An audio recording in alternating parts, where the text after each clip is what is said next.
Sir Topham Hatt's engines liked to look clean, bright, and shiny. They loved being washed down and having their brass polished until it gleams. James was in the workshop being repainted.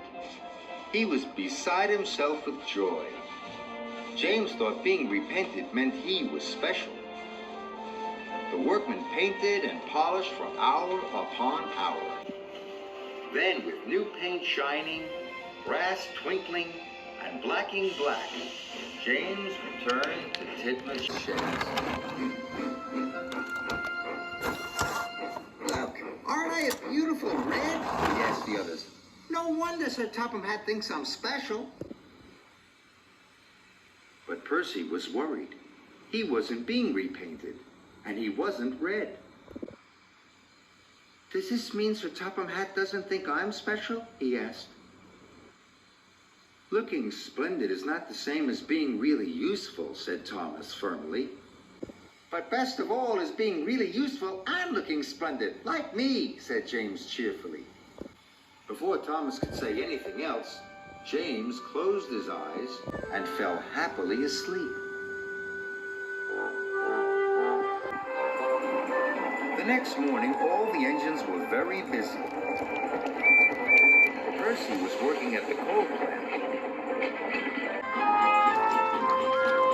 Thomas and Emily were taking passengers up and down the branch lines. Gordon was pulling the express.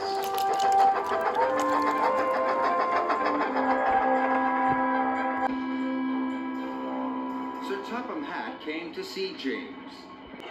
He told him to join Percy at the coal plant at once.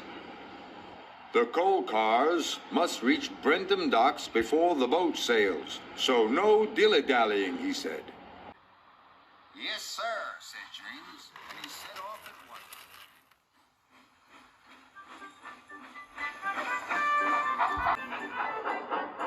But James didn't go straight to the coal plant. He decided to go by the canal instead. Then he could see himself in the water for yard after yard after yard. Magnificent, he puffed. James had forgotten what Sir Topham Hatt had said. At the coal yard, Percy was working as hard as he could. But he was falling behind. The line of coal cars was getting longer and longer. And the yard manager was getting crosser and crosser. Where could James be? James was still enjoying himself, but there was no one around to share his fun. So he headed for Wellsworth Station. But as James pulled into Wellsworth Station, Gordon and the express were pulling out. The passengers had gone. Bother, said James. He was disappointed, and he left the station. James headed straight for the branch lines. James saw Thomas. Look at me, he puffed. Don't I look fine? You should be at work, called Thomas. But James didn't listen to Thomas. James was enjoying being James. But Percy wasn't enjoying being Percy. He was trying his hardest, but the troublesome trucks were being very naughty. Poor Percy was almost worn out.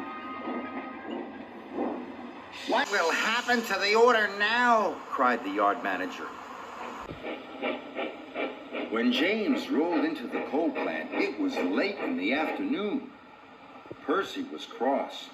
So was the yard manager. To make up for lost time, he said, you must take an extra long line of coal cars to the docks. James was delighted. The docks were always bustling with engines and people. It's the place to be seen, he said. The troublesome trucks are being very naughty, warned Percy. But James still wasn't listening. James puffed along, looking forward to being seen. But the troublesome trucks were naughtier than ever. They rocked and rolled and crashed. and bang. James's face was soon covered in soot.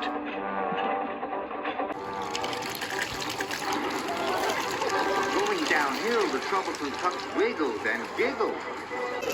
James had to put his brakes on with a jolt. Cole tumbled out of the troublesome trucks, landing on James.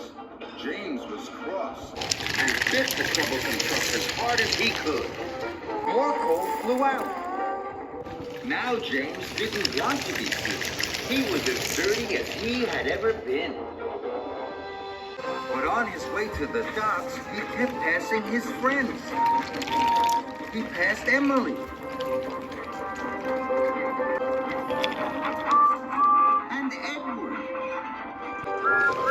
And Thomas. Thomas thought the only red thing left on James was his face.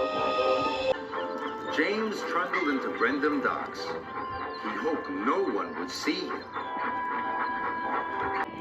But Gordon was at the docks with the express. He could not believe his eyes. He thought James was the grubbiest, grimiest, dustiest, dirtiest engine he had ever seen.